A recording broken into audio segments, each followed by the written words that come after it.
What's up, everybody? I'm back. Whew, I forgot what I was going to talk about today, but I do have a whole bunch of news and I ran up on it a couple days ago.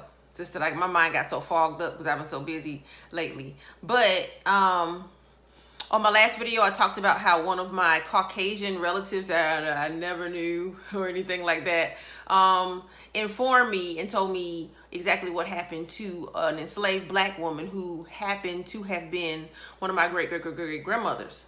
Okay, back in the 1700s though. And of course, if you're African American, you know how difficult, and I mean nearly impossible it is to find out who exactly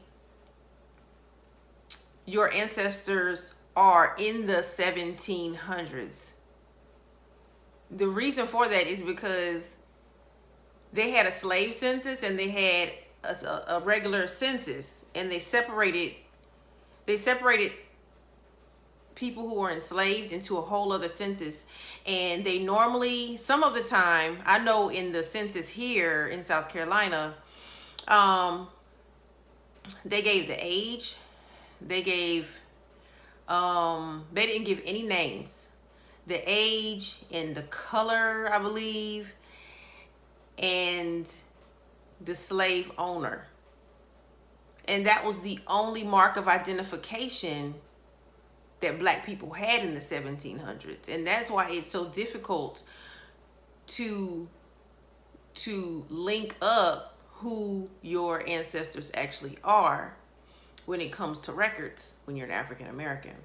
So, but this lady from my last video who gave me this big hint, this big clue as to how we are related, it was through a rape that happened back in the 1700s.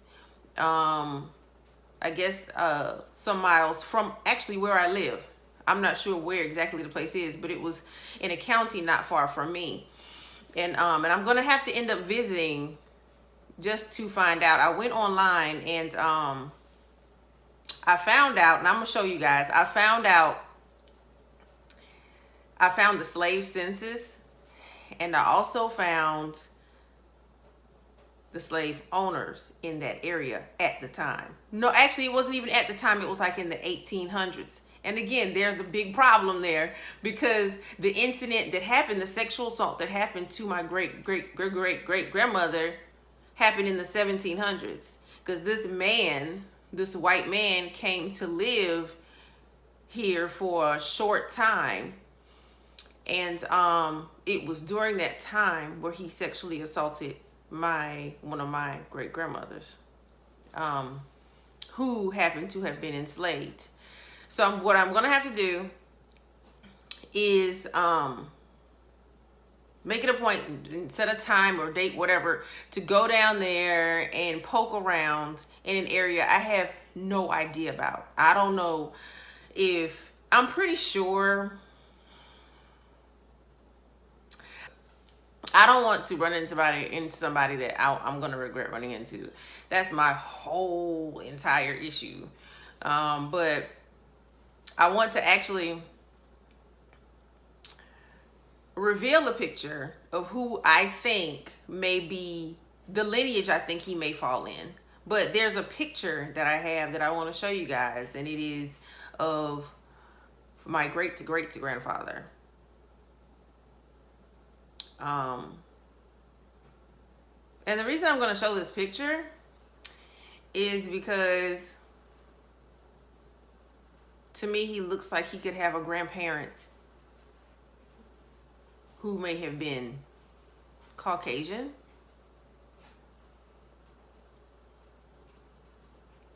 However, I'm not quite sure.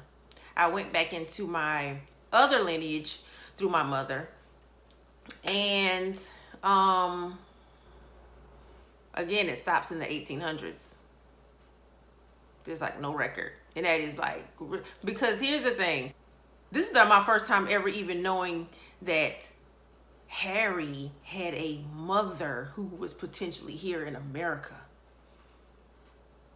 Before that, I was like, Harry just popped up because there's no record. but their parents were enslaved. And this is where I'm running into the biggest problem of all. So anyway, let me show you guys. I'm going to tell you guys about if you are African American, what you may need to do.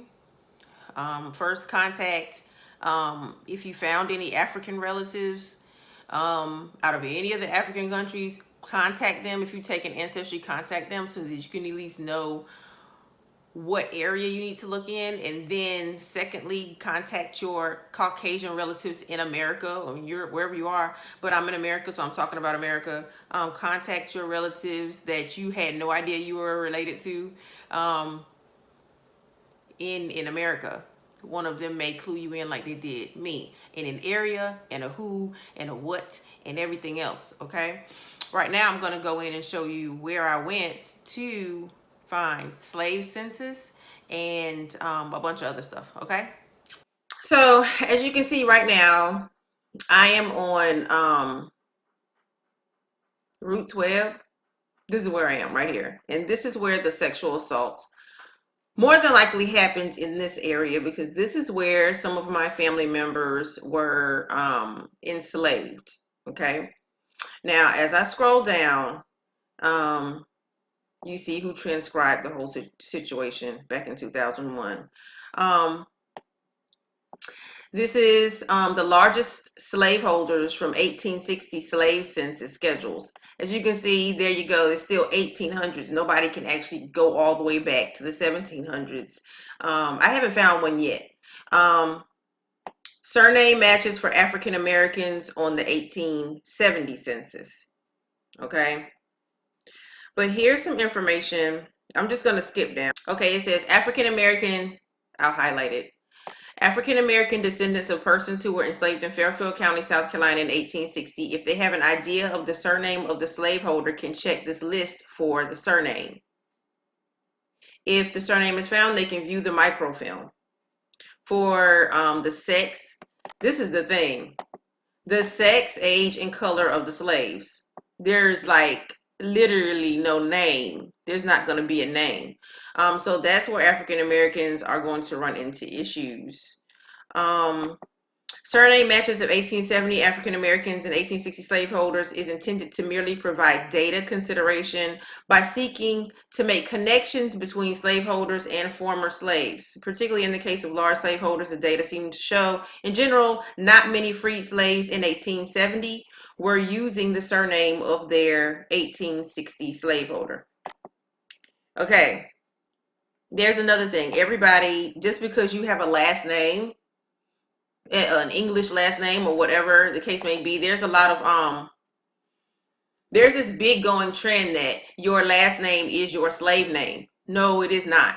That your slave owner's name. No, it is not. Your last name, if you're an African American, may not actually be your slave owner's name, and that's another thing.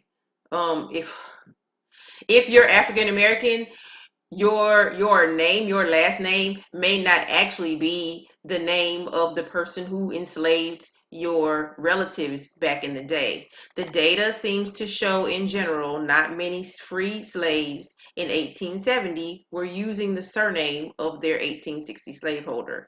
I've always wondered that. I'm like, there's no way they would actually try to keep that name. Some did, but a lot of them, they just chose a name and that's what they went by. Okay.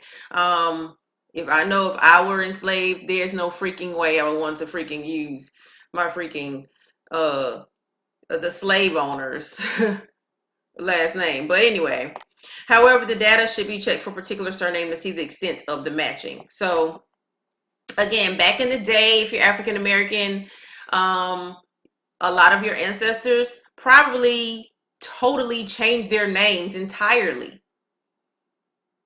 to start anew, to start afresh. It's not like they had a link back to the motherland to even know where to start.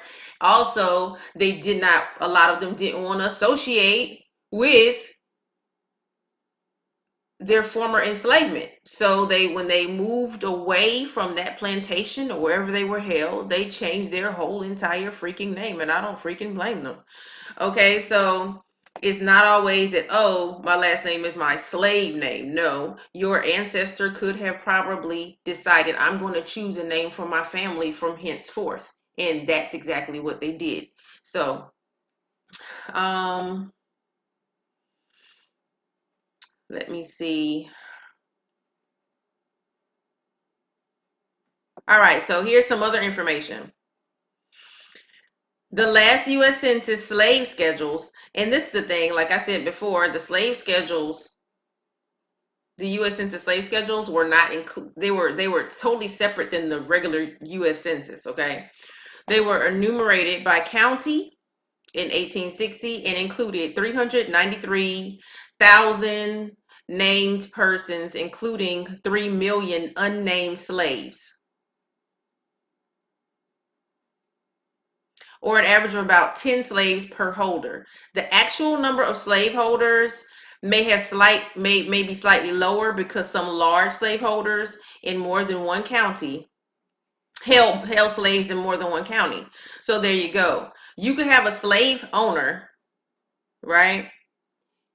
Because they were so freaking wealthy and they were able to buy they were able to buy a bunch of black men, women, and children. They held them in more than one county. So where you say, oh, this slave owner here is where my family was, not necessarily, because he could have had some of your family in another county. He may have been living there, but your family may have been somewhere else. So, and they would have been counted as a separate slaveholder in each county. Okay. Excluding slaves, the U.S. population was 27 million, with about 1 in 70 being a slaveholder. It's a going trend also that people believe that every single white person in America owned a black person, and that is totally not true. Because just to be quite frank, some of them white folks, I guess I should say, some of them white folks were just as bad off. Okay, they just weren't slaves, and that's how they would look down on someone who is enslaved as if they had more, when really, no, it was just a mess.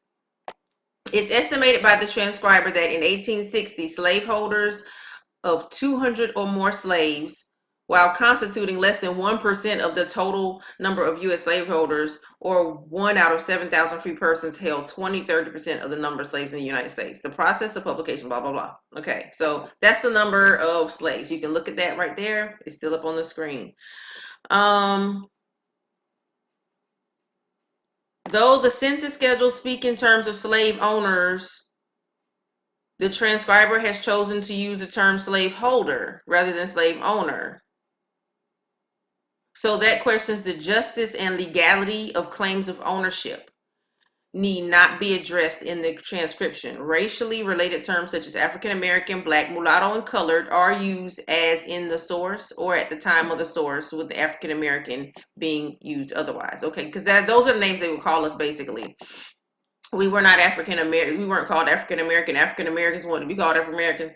Black, mulatto, black came later. Mulatto, colored, stuff like that. They used that more back in the day. Okay.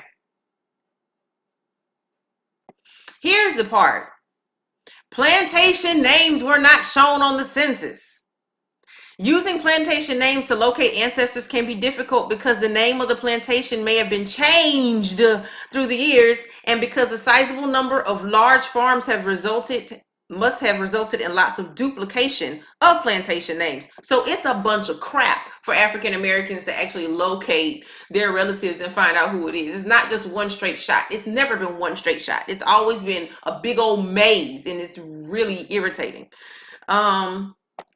In South Carolina in 1860, there were 842 farms of 1,000 acres or more, the largest size category enumerated in the census, and another blah, blah, blah, blah. Linking the plantations in this county with the names of large slaveholders on this list should not be a difficult research task, but it's beyond the scope of this transcription. Look, that might not be difficult, but it's difficult for an African American to actually find who the flip they're looking for, okay? The census was that the U.S. Census showing slave and slaveholders. This was the 1860 U.S. Census was the last U.S. Census showing slaves and slaveholders. Slaves were enumerated in 1860 without giving their names.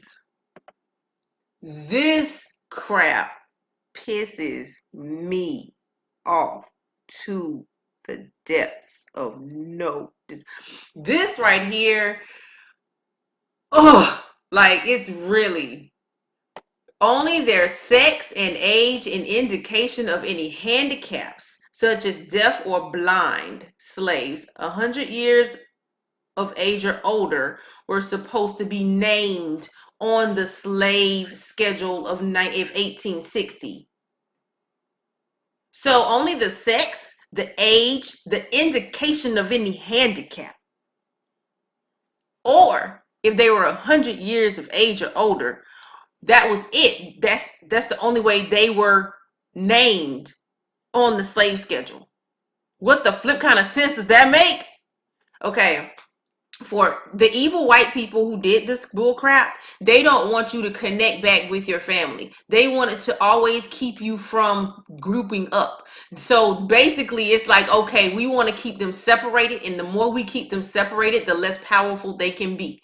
But thing is, we created our families anyway. But anyway, that's some evil junk. That is some evil junk. But anyway, ugh, there were only 1,500 slaves of such age enumerated. So there were only 1,500 slaves. There were only 1,500 black men and women who were enslaved. They had handicaps, or they were 100 years or older. Okay, there were only 1,500 now out of a total of almost 4 freaking million slaves. Okay, one holder, John Bratton, reported a 100-year-old male African. Also, on page 51, holds a black male slave of whom is written he is 100 or more years old. He was brought from Africa when he was a young man about 70 years ago. His mind is good. He's prepared to die, and I guess next God or see God. You know what? Okay, let me calm down. All right. Freed slaves, if listed on the next census in 1870, would have been reported with their full name, including surname. Some of these former slaves, well, that's obvious. And that's how I know. Look, for anytime there is a freed slave, their full names are reported. That's kind of obvious. Some of these former slaves may have been using the surname of their slave holder at the time of the 1870 census, and they may have still been living in the same state or county. That's true. Before presuming an African American was a slave on the 1860 census, the free census should be checked, as almost 11% of African Americans were enumerated as free in 1860, with about half of those living in the southern states. Estimates of the number of former slaves who use the surname of a former owner vary widely, of course. If an African American ancestor, one of those surnames is found in the 1870 census, making a link to that ancestor as a slave requires advanced research techniques involving all obtainable records of the holder. It'll freaking take a lifetime, it seems, for someone that's a novice like me. I would actually have to hire somebody that can dig and knows where to dig. For anybody who's never seen a slave holder list, this is what it looks like. This is the slave owner. This name is extremely familiar around here. I see how many. See, this is why he's very. This last name is familiar. Look at this. He owns a lot of black men, women, and children. Okay. Let me see another familiar name.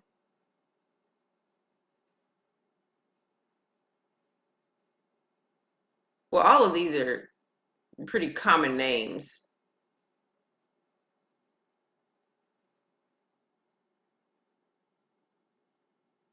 But my ancestors' name, of all my surnames, none of them are on the slaveholder list. I wouldn't even know. Like if I saw one of my surnames on here, I would know where to clue in. I haven't the slightest idea of all these people that were slave owners in this area. Don't know. Here's some surname matches among African Americans on the 1870 census.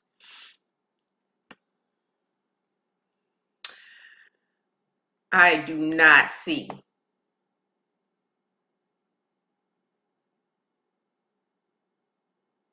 not one surname related to me. And this is the difficulty in it because my ancestors could have chosen their own name, which is the names we have today, but none of them have the name of a slaveholder. And the woman who was sexually assaulted was raped, so she wouldn't have. And this man didn't have a plantation or anything. The one who raped her, he just raped her. I don't know if she was alone somewhere. I don't know anything, but he just assaulted her, and that was that. Um, he got away with it, of course. So that's on Wyrick plantations in Fairfield County. This is the same area, and the slave schedules don't give the name of individuals, but provide their races and ages and stuff. And here's another example of someone trying to look for certain things and can't find it. See, you have the age, like 45-year-old black male owned by this person, Nicholas Wyrick in Fairfield County, South Carolina. All the way down to babies. Their ages, basically they were pretty young. So that's what's been actually going on with me. I'm not going to be able to find her name out. The only way I mean, I wouldn't know her name. I wouldn't know anything about her because they did not feel it necessary. That makes me so mad. They did not feel it necessary so to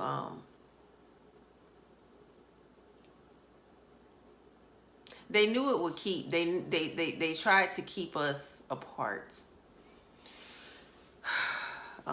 Slave owners, they did anything they possibly could to make us feel like less than what we were, but we're very proud people and we're very strong people, and no matter what they tried to do, it just wasn't going to happen. And I'm pretty sure they got the hint of that. Really, really quickly, like, no, these people are still doing their thing. Okay, yeah, so we are. But so it looks like between 1600 and 1700, maybe even before that.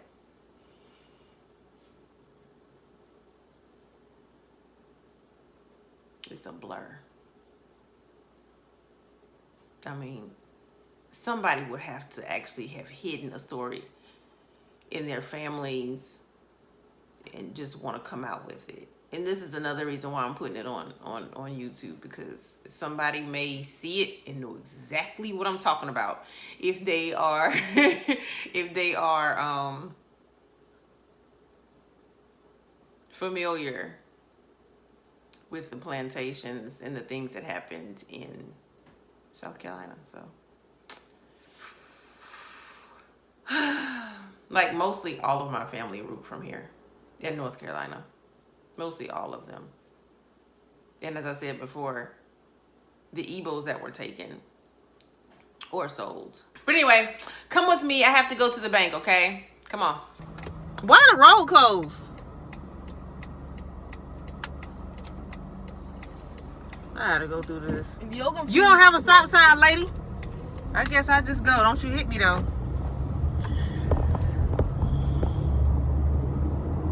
So we're gonna go and we're gonna see if they have a chest for you in Target. Because we don't need anything fancy dancy. Ah, Lee! This traffic is a beast!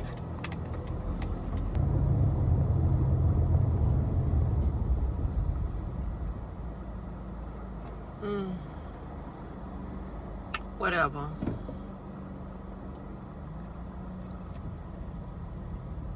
I don't even know where we're gonna get our ice cream from now. Isn't that some junk? You know where I think they went? They probably went over to Harbison.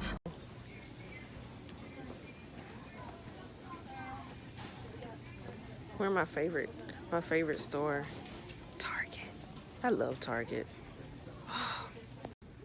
I love Target. See, everything's just so nice and neat.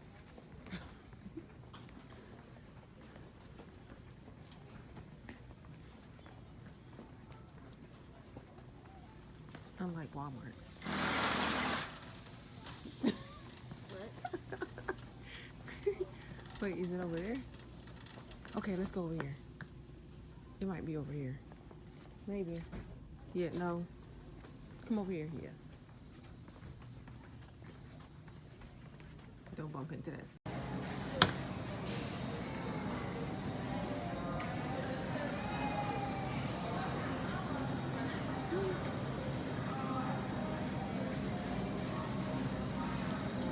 These are the best tasting egg rolls ever. How much do I get? We got them all.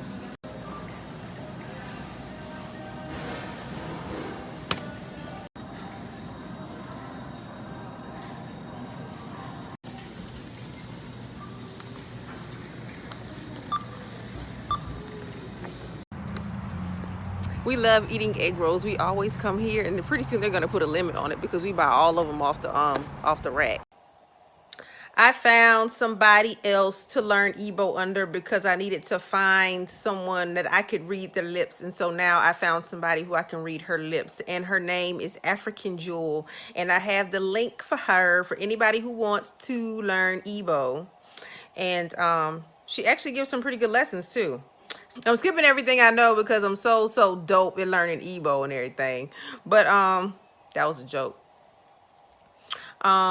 So let me hit play and see what else she can teach me. Kedu. She's on Kedu, which is hello, how are you? And I think I know how to answer it now. Odima. I think so. We're gonna see. What's going on? What's happening? What's happening? Show us the way.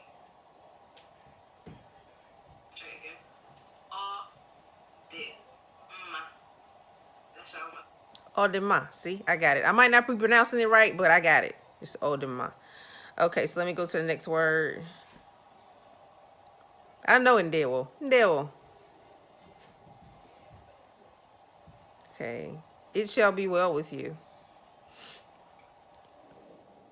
The person usually is Odenyi, and they always reply, Oga Deregema. Oga Deregema. Oga Deregema. So I guess that's for somebody older. She said older people will say that. Oga Deregema. So I don't say it. I guess I'm talking to somebody younger than me. Okay. That means it shall be well with you. So how do we say? You can also say that like a blessing. Oga Deregema. Oga Deregema. That's one I'm gonna have to learn. One more time, because I know it's a bit longer than. Okay. I know no. I think that's how you say welcome. No. No. No. No. It means what? And in English, it means no. I know that one. Dalu. I know what dalu means. But I like saying imela.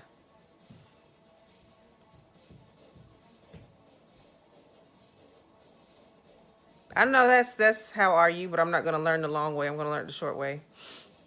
Okay, so here's what I want to know. I thought I just said that. Alright. I am alright. Yeah? I'm okay. I'm fine. I'm all right. Ademu ma. Let's say it again. Ademuma. Ademu ma. Ademuma. Let's try it again. Ademuma. That's how I'm going to say it. Ademuma. Ma. Moi. So you Moi. just do it one more time. Ademuma. No, that's not how you say it. Ademuma. Ademu ma. Ademuma. Ademu ma. Ademu I'm ma. alright with your word. Ademu ma. Finish it, I'm okay. Cool. Ademuma. Kachifo. I know that one. But I'm probably saying it wrong. I'm not going to listen. Ndo. What? I'm probably saying that wrong. Sorry. I need to say sorry a lot. Yeah? So let's say if you offend someone and you want to apologize, just Quality writing makes your schoolwork better. Meet Grammarly. simply say ndo. Ndo. You're not going to Ndo. just say sorry. Ndo. Just say Ndo. Yeah? Let's say again. Ndo. That Ndo. means you're sorry. Let's try it. Ndo. Ndo. Mba. That's one of my favorites. No. Mba. Sorry, no. Is that how you say it? Sorry, no? How do you say sorry again? Sorry. Be quiet. Ndo. Ndo. Mba. Sorry, no. So if I'm saying, hold up. So if I'm saying sorry, no. I would say in Igbo, I would say ndo. Mba. Insecure. You're not going to die. Do you hear?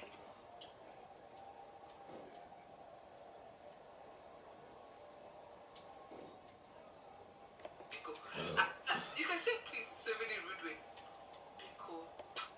Biko. Man, Biko. What? Biko. And then I have to hit it back with ndo. Mba. It's like, I don't know how to do that.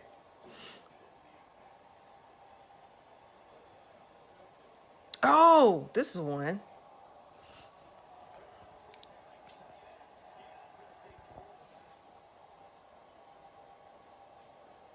Wait for me or hold on.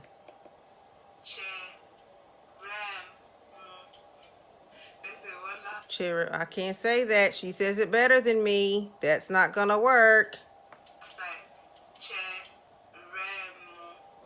Cheremo. I'm saying mo. Is she saying mo? Cheremo. It looks like cherry moo.